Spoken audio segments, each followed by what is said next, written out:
So global warming itself, or climate change for that matter, is debatable. The reason I say this is debatable is because people debate it constantly. And there is scientific reasoning and background for why people believe the climate is changing, and there is scientific reasoning and background for why people believe that we're responsible for it. And of course, that is refutable because nothing in the scientific world is absolute. If you ask any scientist what they absolutely know, the more you get to the people who are at the pinnacle of their research, the more they will tell you that the one thing that they can tell you for certain that they really absolutely know is that science is so hard to prove. And all science is really is just a series of statements and understandings that go to give us a general idea of what we think and believe, and it helps to inform our behavior. So no, we can't prove that global warming is a result of our actions. We can't prove that the globe is actually warming. We can't even prove the climate is actually changing. All we know is what we can observe, and hopefully we can sort of base our decisions, our behaviors off of what we observe. So using that sort of general framework, I really think that we should stop debating climate change. We should stop trying to win this argument as scientists. Claiming to be a scientist myself, as part of the scientific community, I think we should stop debating this. Now, as a human being, playing devil's advocate in the same respect, I think scientists should stop trying to convince me that climate change is at fault. Because here's the thing. Even if climate change is a result of us driving our cars too much, or me running my air conditioner in the summertime, I don't really care. Even if I did care, it's not going to change my behavior. Look at all the hippies out there that still drive cars. I drive a Honda Accord. I feel like I'm doing my part to reduce climate change. I get incredibly good fuel mileage, but I'm still driving my car every day. I still have to get to work. I try to recycle everything I have in terms of waste. I've got probably 70% of my waste is recyclable. And I recycle that, but I'm still making garbage. I'm still going to keep doing that. I'm still going to use 1.6 gallons every time I flush my toilet. Even the most vehement environmentalist still does things to degrade our environment. So let's just put aside that argument altogether. Let's just move on. Here's the argument, the new challenge that I want to take up. And this doesn't take a scientist to prove or understand or believe. Because if you look at our environment, look at our urban environments, you will see degradation. Take your son or daughter out and go walk in the nearest stream. When I was young, and I would go to Kentucky in the summer times, we had a stream that flowed through our property, and I would spend my days primarily playing in that stream. And I would come home and I would be dirty, but I wouldn't smell like I'd been playing in sewage all day. The stream, for the most part, was clean. It was a naturally working ecosystem that could accommodate what was going on around it. Our urban streams don't fit that description. Would you be comfortable letting your children play in the stream that's next to your house? No, of course not, because the thing is terrible. It does not take a scientist to argue the point that our streams have been degraded.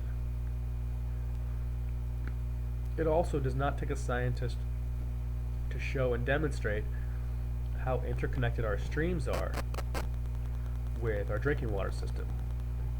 Whether or not you live in a place that uses reservoirs, whether or not you live in a place that uses aquifers, our surface waters, our streams, our lakes, our ponds, those are all connected by the water cycle. This is something that every fourth grader is taught.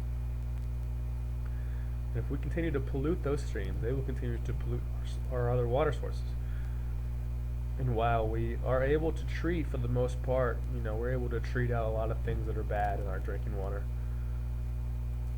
We don't have the technology or the energy ability to treat out truly destroyed water systems.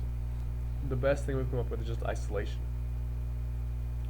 When you think about the oil spill in the Gulf, this is essentially what we're doing on a microscopic scale in our urban streams. Every time it rains, the oil flows into the nearest storm drain and goes straight into the creek. That's what our streams are becoming. They're basically results of our oil usage and spills going into nearby waterways. This is why we don't want our kids playing in them. We don't want our kids playing in oil or pollution or any kind of other of the terrible things that run off of our roadways and our parking lots and our houses and our whenever it rains, all that stuff that goes into the storm drain. We don't want our children playing in that because it's really bad stuff. So why are we allowing that to happen? Well, why aren't we paying now to improve that? Because one way or another we're going to pay for it. We're either going to pay for it in the long term when our children's children become sick because we've already destroyed our drinking water sources, or we're going to pay for it because it's going to require increased technology and increased energy to get rid of all the nasty stuff that's in the water. Why don't we just fix that problem now? It doesn't take a scientist to argue that it's a problem, and it doesn't take a genius as a public person to realize the streams are polluted. I would love to see my children be able to play in streams. I would love to play in streams myself when I'm an adult. The second thing, water. So the first thing is water quality. The second thing is air quality. The CDC has done many studies to show that air quality in heavily populated cities is positively correlated with negative effects on our children. Asthma rates are a good example. Asthma rates in very large cities, in impoverished communities, where the people live near industrial polluters, those asthma rates are higher. And again, this is not something that takes a scientist to describe and or show us data for or against the fact that when you live in a place where the air sucks, it's harder for you to breathe, and when you do breathe, you're more likely to get sick, and when you get sick, it's more likely that you're going to die or you're going to have some long-term acute illness as a result of you breathing. Go home, open up your air conditioning vent, your intake, and look at that air filter, because basically that air filter is what our lungs are. Our lungs have to filter stuff out in order for us to get oxygen. Just like that air filter has to filter stuff out in order for us to get air into our apartments and our homes. Whenever that air filter does not catch up, all the chemical constituents that are in the air, whether it be from cars, whether it be from factories, whether it be from whatever, those things end up in our lungs, end up in our bloodstreams. Why don't we fix that? And there's 1,000 different ways you can fix that. You can impose tighter regulations on industry, which is going to sort of drive prices up for whatever that industry produces.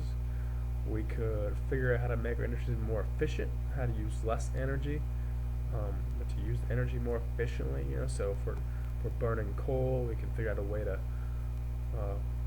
better burn the coal and scrub the gases and prevent all that stuff from going into the atmosphere. Or better yet, maybe we should stop burning coal. This is something that as a people we need to use our logic and common sense to think about. It's hard to convince people that, hey, burning coal is causing our environment to change, and as a result, some islands that you're never ever going to see might become under sea level. But it's not hard to convince locals that, when you live in a coal mining town and neighbors are dying of black lung or whatever other respiratory ailments, it's not hard to show them that we should probably find a better way. So we got water quality, air quality, and then lastly, waste and garbage. I'm sure everybody that's watching this video doesn't want garbage alongside their road. When you find garbage in your yard, you pick it up and you put it in the garbage can, right? But really, what good is that? That garbage is going to be taken somewhere and buried in the ground. That's what our current system is. I mean, how many of you, find garbage in your yard and you go get the shovel and you bury that garbage in your yard? Because essentially that's what we're doing. Moving that garbage to someone else's yard and we're burying it. We're burying it because when that way, when we don't have to see it, we don't have to think about it, we think it's not an issue. But again, that garbage decomposes, it goes into the air, causes air quality issues, or that garbage stays in the ground and water flows through it, it causes water quality issues. Why are we burying garbage? This is technology from like the 1700s that we're still using. Hey, let's bury the garbage. It was a great idea back then, not such a great idea now, and I'm very surprised that we're still doing that. With the technological advances we've made and the breakthroughs we've done and all the rest of the parts of the industry and in the world today, we still bury garbage. And that's just silly. These are 3 things I think that we should be able to figure out what we should deal with.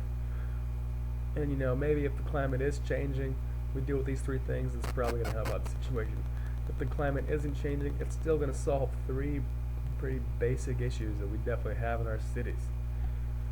Our streams suck. Kids can't blame them. Our air is starting to suck.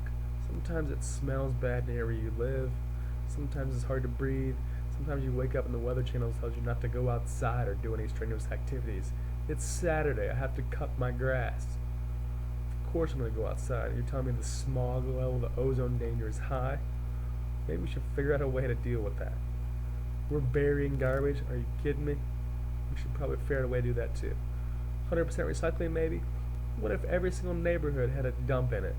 How long do you think that would last? People would figure out a way to stop having a dump in their neighborhood. Why can't we do that? I propose if we tackle those 3 issues, then our world will be better off, whether or not the globe is changing or climate is warming.